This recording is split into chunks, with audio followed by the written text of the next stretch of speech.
मैं को 3 तरीके से बताया जा सकता है, एक साइकोलॉजिकल लेवल पे, एक अध्यात्म के तरीके से और एक आम तरीके से। आम तरीका जो है, इंसान हम लोग जो आम तरीके से जो सोचते हैं मैं को कि मैं शरीर हूँ, तो हम अपने आप को क्या मान लेते हैं कि मैं शरीर हूँ। यहाँ पे मैं की कहानी खत्म हो जाती है। मेरा कोई नाम है, यहाँ मैं की कहानी खत्म हो जाती है। अब आता है साइकोलॉजिकल, मनोवैज्ञानिक। मनोविज्ञान में मनोवैज्ञानिक क्या बोलते हैं, वो कहते हैं कि जो भी विचार उठ रहा है, जो भी भावना उठ रही है, और तुमको उठ रही है। किसको उठ रही है? तुमको उठ रही है। किसको? बात फिर वही पे आती है, किसको उठ रही है? भाई मुझे उठ रही है।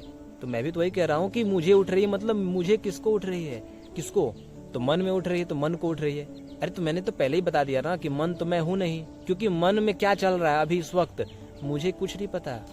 मन में बहुत सारे न्यूरॉन्स हैं, नसें हैं, जो अलग अलग तरह की गतिविधियां कर रही हैं। उन न्यूरॉन्स में मेरा क्या हक है कि मैं उनको कुछ बदलाव कर दूं, उनमें कुछ रासायनिक छेड़छाड़ कर दूं? मुझे नहीं पता कौन सा हार्मोन रिलीज हो रहा है। अभी इस वक्त मैं अभी वीडियो बना रहा हूँ, अभी मेरे माइंड में कौन सा हार्मोन रिलीज हो रहा है, या फिर कोई हार्मोन रिलीज नहीं हो रहा है, मुझे नहीं पता।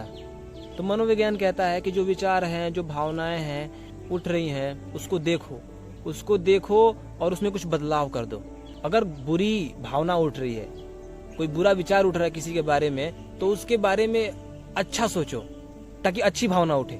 किसी के बारे में बहुत ही दुश्मनी का भाव आ रहा है, तो उसके बारे में अच्छा सोचो ताकि उसके बारे में दोस्ती का भाव पैदा होने लग जाए। यानी कि विचार को बदल दो, विचार में कुछ छेड़खानी कर दो।